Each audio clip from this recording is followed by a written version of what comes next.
Espace TV, les grandes gueules, tout sur les dessus de l'actu.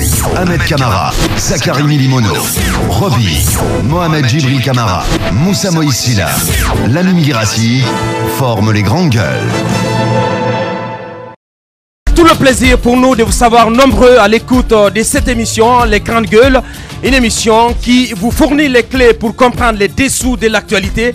Une émission à retrouver en prime, en rediffusion tous les soirs quand il est 18h sur la 99.3 Sud FM, mais également sur Espace TV quand il est 22h30. Au menu donc en ce vendredi 22 mai, on s'intéresse à l'actualité politique toujours dominée par les suites de la rencontre Alpha Condé Cellou Dalein Diallo. Une rencontre qui n'a accouché d'aucune décision, vous le savez, allant dans le sens d'une décrispation, encore moins d'une sortie de crise politique en Guinée. L'opposition se réserve le droit d'en tirer toutes les conséquences. Réunion prévue à cet effet lundi 25 mai. De quel œil a-t-on observé cette rencontre du côté de l'UFR? Une grande gueule va s'exprimer ce matin, vous le connaissez, Monsieur Baïdi Haribo, secrétaire exécutif donc de ce parti. Il sera au téléphone dans cette émission. On s'intéressera aux médias en ligne, aux réseaux sociaux, le Blog Camp, une œuvre de Ablogui, association des blogueurs de Guinée qui s'évertue à promouvoir le blogging au niveau des jeunes. Dans cette perspective, Ablogui organise un atelier de formation. Ce sera du côté de Blue Zone. Et qui pour nous expliquer tout cela?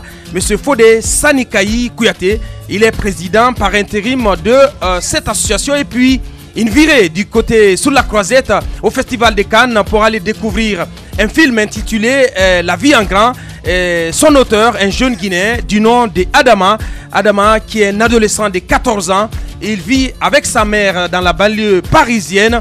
Il a connu l'échec scolaire, même s'il était un élève promoteur. Et qui pour nous raconter la suite de ce film, et qui pour nous raconter donc exactement la suite de ce film? Mohamed Lamine Guirassi, il est manager du jeune Adama.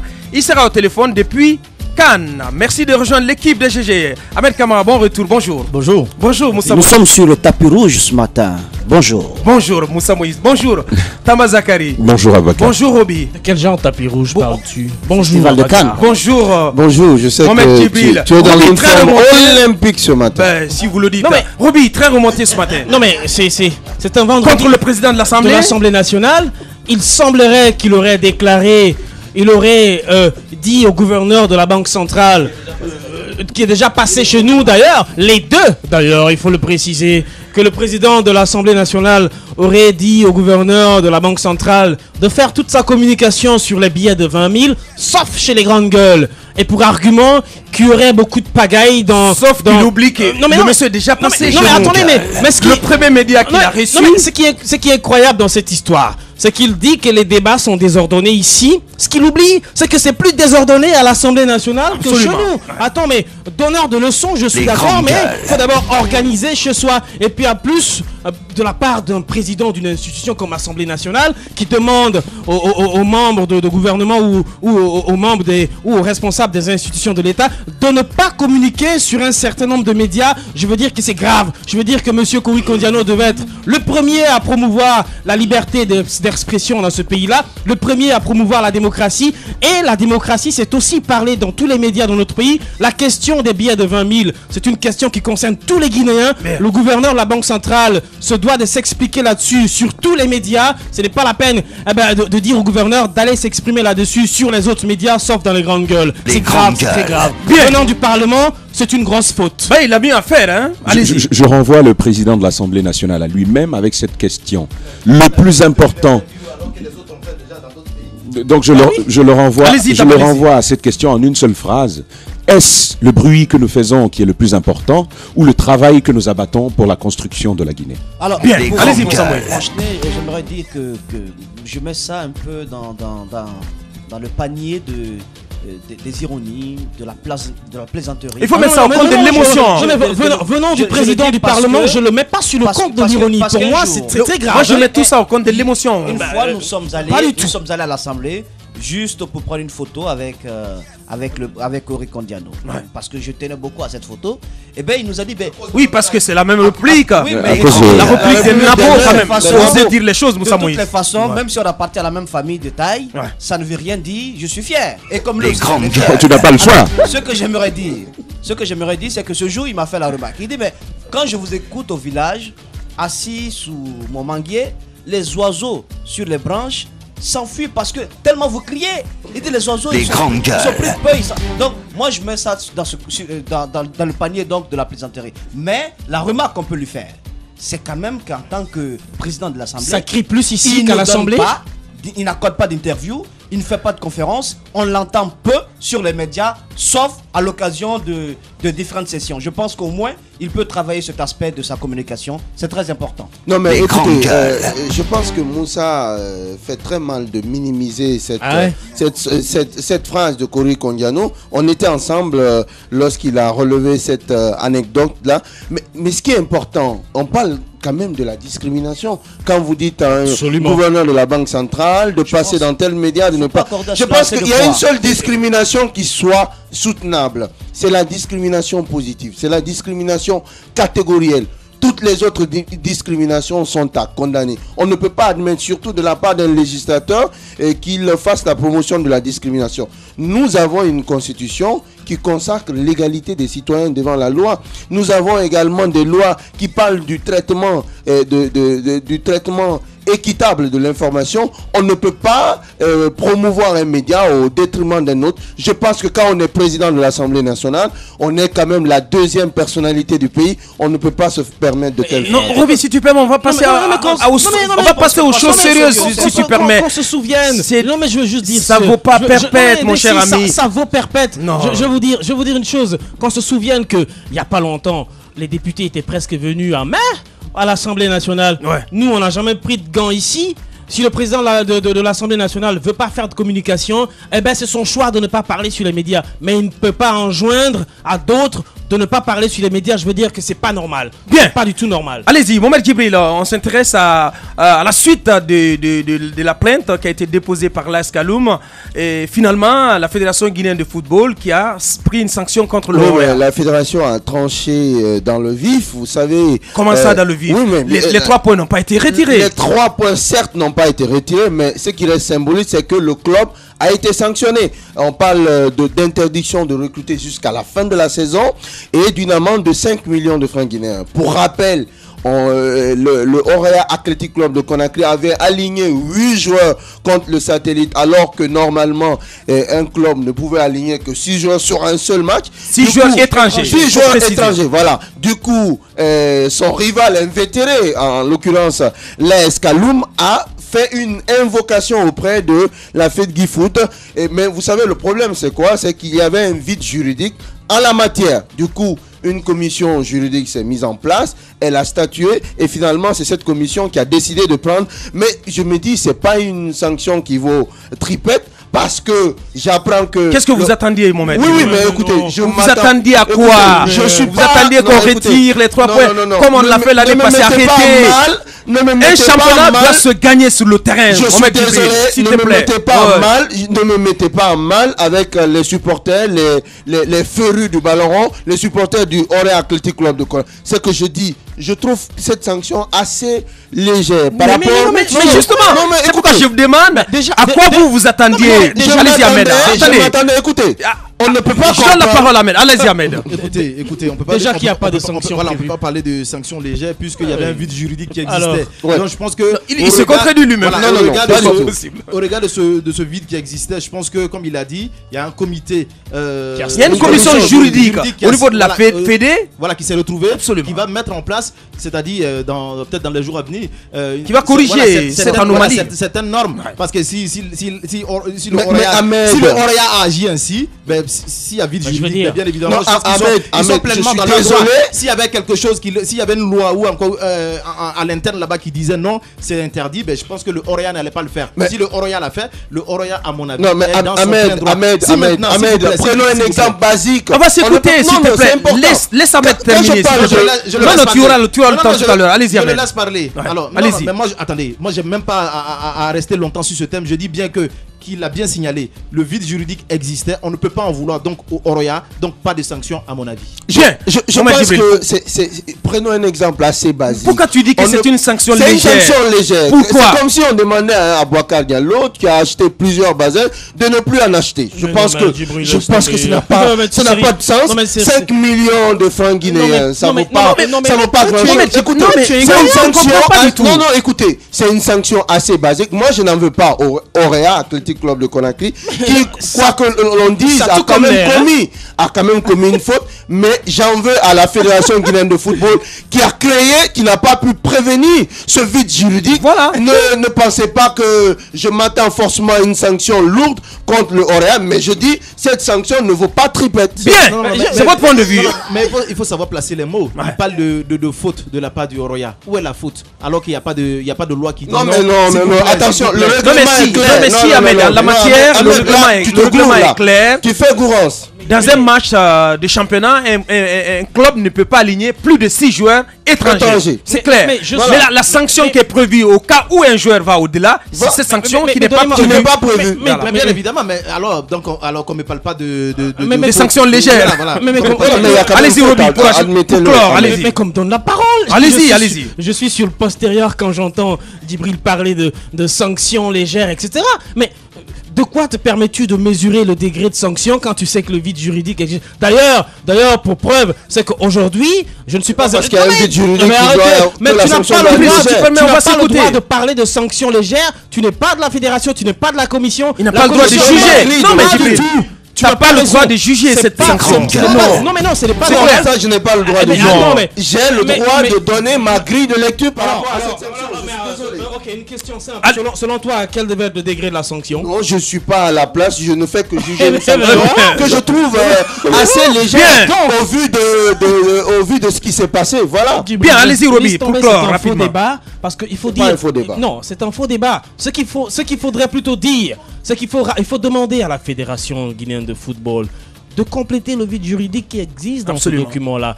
Ils ont statué, si la sanction a été légère, parce qu'ils savent qu'ils ne pouvaient pas aller au-delà, parce que leur texte est incomplet. Mais symboliquement, il fallait quand même prendre des sanctions contre le Oroya. Mais en même temps, c'est une décision, c'est une sanction qui interpelle l'encadrement du Oroya. Absolument. Mais non, c'est pas parce que le Oroya il y a trop de légèreté, dans la gestion de ce club. C'est ça, il faut le reconnaître. La question n'est pas du fait que le Oroya, entre guillemets, est un club riche qu'il faut forcément lui demander de payer les yeux de la tête. Non, mais je veux dire que le problème, 5 millions, pour toi, c'est pas les yeux de la dette, mais pour d'autres, si. Ce qu'il faut dire, c'est quoi? C'est que la fédération doit travailler à corriger les défaillances qui sont dans ces textes-là. Et l'Oroya. Et l'Oroya aussi doit travailler à corriger. L'Oroya doit balayer devant sa propre porte. Absolument. On s'intéresse à la recrudescence d'Ebola en République de Guinée. Et vous notez, Ebola, la courbe s'envole à nouveau en Guinée. La courbe s'envole à nouveau en Guinée. C'est un constat pas seulement de nous, Guinéens, qui sommes là, mais aussi de l'OMS qui accompagne la lutte contre Ebola depuis son apparition fin 2013.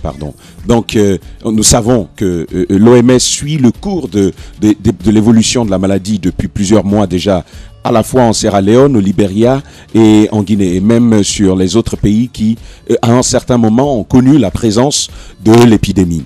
Alors, il y a que la semaine passée, nous attendions à voir Ebola finir en Guinée, parce que vous savez que le Libéria a déclaré la fin de l'épidémie, la Guinée était sur le bon chemin, il faut le dire ainsi, la Sierra Leone suivait également la même voie, mais la semaine passée, nous sommes allés à la surprise d'un certain nombre de personnes à 27 cas confirmés, y compris ceux qui existaient déjà. Ouais. La question toute simple, qu'est-ce qui se passe avec l'apparition de nouveaux foyers? Avec l'apparition de nouveaux foyers, notamment comme ça.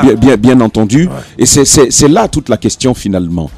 Qu'est-ce qui se passe? Comment ne pas pouvoir vaincre une épidémie qui, dans un pays moins fourni en moyens sanitaires, où le pays, le Libéria, je suis en train de parler, ce pays a réussi le pari de la lutte contre Ebola. Pourquoi en Guinée ça traîne toujours? Mais attention, alors c'est quand même une première question qui se pose. Au constat que nous faisons plus souvent on a remarqué un sérieux délestage dans les habitudes qui luttaient contre l'épidémie. Aujourd'hui, vous pouvez vous rendre dans un service public sans avoir à vous encombrer de la procédure de lavage des mains. Vous y allez, personne ne vous interpelle. C'est quand même un constat vécu, même à la coordination. Roby nous en parlait il y a encore quelques moments. Oui, à l'entrée du Petit Palais aussi, j'ai fait la même remarque.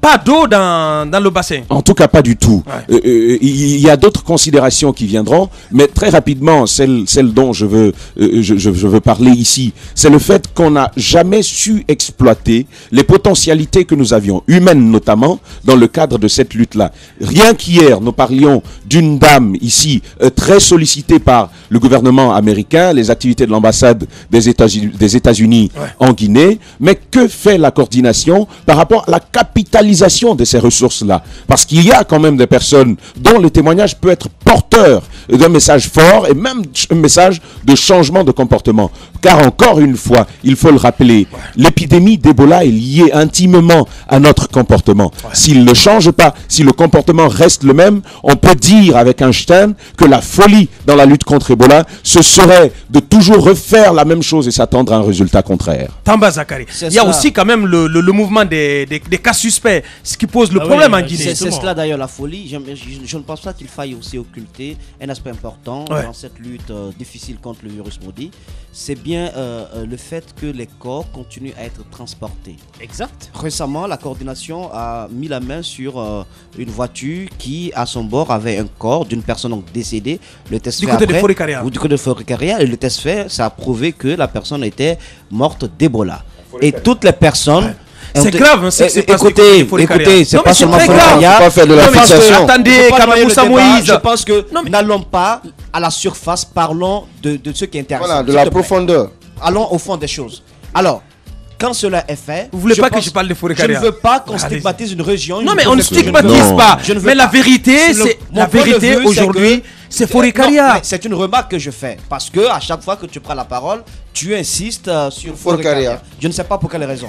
Alors, ce que j'aimerais dire, c'est que c'est quand même quelque chose à dénoncer. C'est pas bien. Il y a eu des campagnes de sensibilisation dans ce sens, des spots à la radio, à la télévision, pour que la manipulation des corps cesse. Je ne peux pas comprendre aujourd'hui que des citoyens se permettent de prendre des corps et il se trouve que ce corps dont il s'agit, c'est une personne qui est décédée d'Ebola. On mettra les personnes qui étaient dans ce véhicule en quarantaine et ces personnes ont aussi eu des contacts avant. Ça allonge la chaîne des contacts et ça ne fait que compliquer le travail. Moi, je pense qu'aujourd'hui, il doit y avoir des mesures assez draconiennes. Ça, il faut insister là-dessus parce qu'on ne dira pas qu'on n'est pas au courant des différentes sensibilisations faites dans ce sens. Quand on prend un corps, il faudrait que les personnes qui sont à la base de ce transport soient condamnées. Il faut qu'il y ait quand même sanction juridique, absolument, se mettre en branle pour parce cela. Que ça commence à être trop... ce matin, on parlait également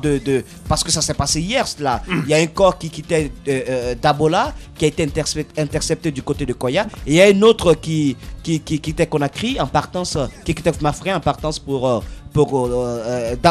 d'Alaba. Je pense que ça continue. Il faudrait que ça s'arrête. Il faut des mesures. Mais ce qui est grave, Moussa, c'est le fait que Kamsar soit complètement touché. C'est grave à son tour. Parce que là-bas, il se trouve que la CBG existe. La CBG, c'est quand même l'une des principales sèves nourricières de ce pays. Absolument. Mais si on fait peur, ça risque d'être grave. Il faudrait qu'on se lève.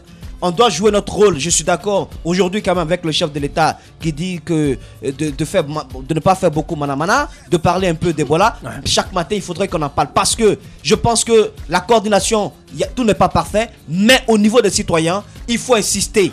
Il y a un relâchement total. Il y a un énorme relâchement. Il faudrait maintenant que le bâton apparaisse. Moi, je voudrais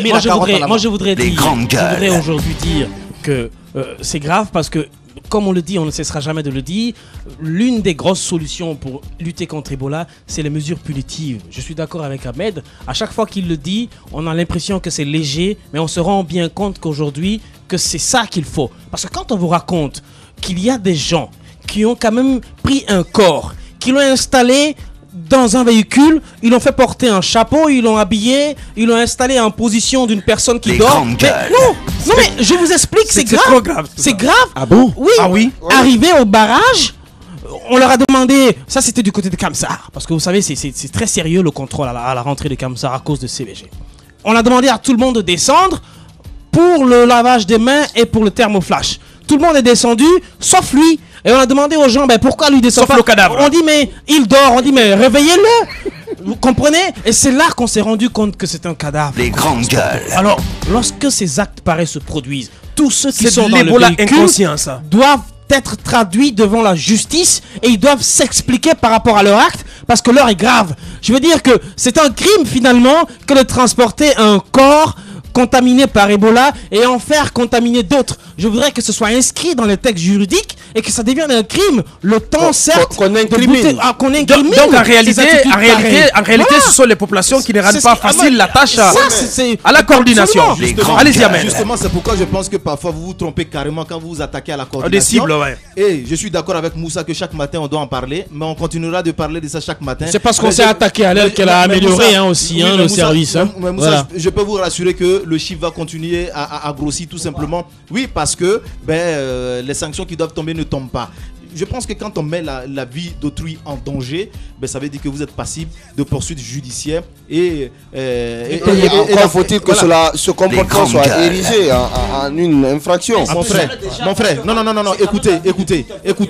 écoutez. Quand vous pensez que vous pouvez contaminer quelqu'un à travers une maladie de façon volontaire, quand vous le faites, c'est un crime. Absolument. Donc, quand vous prenez quelqu'un qui Quand est vous malade, mettez la vie des on n'a des pas autres besoin- en danger. Voilà, ça c'est déjà Mais il faudrait prescrit. que Ça, les c'est- législateurs s'il vous- aussi non, non, pensent non, non, sérieusement non. sur cette Non, question non, parce que Roby, c'est aussi Roby. leur rôle, hein, même Non, non, si je suis pas en d'accord termes avec- d'urgence. Mais oui, Je suis absolument. pas d'accord avec vous. Ça c'est quelque Non, chose mais qui est je veux clair. dire que c'est plus Non, non, légal, c'est c'est pas plus clair, je précis. suis- On va je s'écouter. désolé. Allez-y, Ahmed. Quand un médecin contamine un malade, même si c'est pas inadvertance, il doit passer devant la justice. Ouais. On porte plainte contre lui parce qu'il a contaminé quelqu'un. Par inadvertance. Oui, même pas inadvertance parce qu'on dit qu'il n'a pas été sérieux dans son travail. Donc quelqu'un qui transporte un corps, comme Moussa l'a signalé, et après autopsie et autres, on s'en rend compte que la personne est décédée d'Ebola. Je pense que les personnes, même si ces personnes sont soignées, c'est-à-dire ces personnes contact après les soins, doivent répondre de leurs actes devant la justice. Je pense que si on ne fait pas ça, tant qu'on ne fera pas, tant qu'on n'appliquera pas la loi, c'est-à-dire tant qu'on ne frappera pas ces personnes qui se permettent de transporter les cadavres, je peux Il vous faut des rassurer, mesures même populaires, aujourd'hui, sincèrement. Même aujourd'hui. Des mesures même- impopulaires. Impopulaire. Absolument. Même aujourd'hui, Oui, mais si vous... Au Libéria, il y avait un crématorium. Absolument, C'est ouais. assez grave. Ouais. Mais c'est cela. Parce Ouais. que le pays aujourd'hui, Ebola, c'est dans le passé, Ouais. même s'ils sont sur le garde. Oui, parce Il que faut des finalement, on mesures est en train de populaires. donner raison à ce responsable de l'OMS qui prédit la fin d'Ebola en Guinée, en Sierra Leone, dans 6 mois. Ouais. Mais oui. Mais Ouais, c'est grave, grave. mais quand Je même. pense que On va pas définitivement vivre avec ce virus. Ça Oui, encore, quand même. c'est Absolument. clair. Je Ça pense encore, que c'est juste une il projection. faut utiliser également le bâton. On a trop longtemps utilisé la carotte. Roby le disait tantôt, c'est important qu'on légifère. C'est vrai, il y a des lois qui parlent de la mise en danger de la santé publique. Mais il faut une loi claire qui spécifie les comportements incriminés. Cory Kondiayo, au lieu de parler des grandes c'est-à-dire gueules, que devrait légiférer lorsqu'on sur le cas transporte, Ebola. il faut qu'une loi soit précise sur ce fait-là. Il faut qu'on puisse incriminer des comportements qui tendent à rendre difficile la lutte contre Ebola. Et pour cela, il faut passer par l'Assemblée nationale. Les députés doivent se saisir de ce dossier. Sinon, si on continue avec ça, Moi, je peux on pourra pas changer. comprendre qu'on cache des malades, qu'on cache des corps. Les Mais ça Parce s'est que vous avez passé. vu ce que ça donnait du côté de Forêt-Carré, la députés- campagne de ratissage. les députés- Mais il y a eu il y a eu énormément de corps qui ont été sortis, énormément de malades qui ont été sortis. députés- C'est grave tout En ça. tout cas, je vous parle Non, de ma mais- propre famille. J'ai fait un Mais témoignage bien ici. sûr, je parle de cette Ebola inconscience. Oui. C'est assez prononcé dans toutes les Dans d'autres pays, dans toutes les Après, localités je de la vous Guinée dis, aujourd'hui. Je vous parlais de la mort d'un oncle, ici même, dans cette émission. Ouais. Après sa mort, on a la Croix-Rouge à rechercher toutes les personnes qui ont été en contact avec mon oncle. Eh bien, toutes ces personnes ont fermé portes et fenêtres Ouais. et se sont réfugiées quelque part dans Forêt-Caria. Dans la brousse. Oui, il a fallu des mois pour les convaincre de se soumettre à un test pour savoir si le fait d'avoir été en contact avec un malade d'Ebola, ils n'ont pas été infectés. Malheureusement, nombreuses sont les personnes qui ne se sont pas soumises à ce test. Allez-y, Roby. Dans un pays sérieux, en temps de crise, les législateurs se regroupent et réfléchissent in petto aux moyens à prendre pour lutter contre la crise. Nos législateurs ici, Non, mais ils sont dans le est-ce nuage. qu'on a besoin de d'aller vers une législation. Mais non, mais c'est une que nouvelle législation. ce que Djibril est en train de dire. Il faut instaurer ça dans un cadre légal. Il faut que ce soit puni par des textes de loi. Comme ça, lorsqu'une personne sera frappée, elle n'aura pas de recours. C'est ça qu'il faut. Bien, Tamba. Les très gars, rapidement. vous n'aurez jamais ce que vous êtes en train de demander. Je vais vous dire pourquoi. Un moment, l'idée avait fait son chemin. L'idée d'un confinement, des préfectures où l'épidémie était, et lorsque l'épidémie était venue nouvellement. Mais à votre avis, lorsque la politique s'invite dans le calcul, on refuse ce genre de proposition. Parce que l'idée aussi tournait un peu dans l'air, comme quoi, et parce que c'est quand même en forêt que l'épidémie a commencé. Et certains de la forêt disaient, l'épidémie, c'est venu pour nous, ci et ça. Ces considérations, à mon avis, avaient atteint les oreilles de nos politiques qui ont refusé de prendre les mesures qui s'imposaient. Je pense que ça aussi, c'est un problème. Parce que lorsque vous attaquez à une communauté, le calcul politicien va y venir. Nous avons Je vous dis que c'est très important. On n'est pas oublié aussi qu'on mélange les campagnes de sensibilisation aux campagnes politiques. Tout cela se fait en Oui, Guinée. certaines délégations officielles le font à l'intérieur du pays, malheureusement. Aujourd'hui, Mais c'est un il y a problème de quand même un comportement. travail sérieux qui est abattu par les partenaires qui sont auprès de la Absolument. Guinée, mais aussi par certaines ONG locales. Il faut que ces ONG soient encouragées. Il faudrait que la coordination intègre dans son staff local les personnes guéries d'Ebola, qu'on leur donne les moyens pour aller auprès de d'autres malades, pour expliquer leur expérience. Il faudrait également qu'on puisse mettre une stratégie un peu plus renforcée sur toute l'étendue du territoire faut que national. les gens Il prennent faut qu'on conscience. parte en commando, Bien. comme le Libéria l'a fait, Bien. même si on ne va pas construire un crématorium, mais on ne va pas indéfiniment vivre avec ce virus maudit. Il faut Bien. que ça cesse. La radio, c'est l'heure. 3 petites minutes. Donc, le temps de vous proposer nos conseils achats. Et puis, on revient pour poursuivre ce débat. 3 possibilités pour interagir à nos sujets. GG 8037. Vous allez carrément sur le site de la radio, le www.espacefmguinée.info, ou vous faites le 657 39 13 13. Ou si vous êtes à l'étranger, vous mettez le code de la Guinée, le 00224. Dans un court instant, on revient. Politiciens véreux, fonctionnaires corrompus, promoteurs immobiliers voyous, justice passive. La Guinée devient-elle mafieuse? Les grandes gueules d'Adafo Média ne lavent pas plus blanc, mais vous permettent de défendre votre pays en vous informant. Avec les grandes gueules d'Adafo Média, dénoncez les turpitudes, nous garantissons le secret des sources. Envoyez vos documents à espacefmguinée.info, rubrique Contact. Les grandes gueules d'Adafo Média, ou le socle de la liberté d'expression en Guinée. Benedi Record, en collaboration avec Adafo Média, présente le plus gros concert dancehall avant les vacances 2015. Singleton, la machine du dancehall, vous invite à découvrir son nouvel album, Le Travail Paye, le 7 juin 2015 à 14h sur l'esplanade du Palais du Peuple.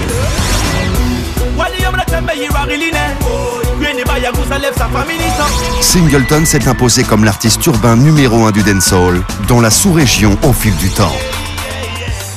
L'immanquable avant les vacances 2015, c'est la sortie du deuxième album de la machine du dancehall, Singleton, le 7 juin à Conakry. Venez redécouvrir la machine du dancehall sur scène dans une prestation très énergique, le 7 juin 2015 à 14h au Palais du Peuple. Un événement Benedi Record, le record du spectacle, en collaboration avec Adafo Média. Le futur, vivons-le ensemble. Les grandes gueules. Tout sur les dessous de l'actu. Ici, l'actu rime avec liberté de ton sur Radio Espace.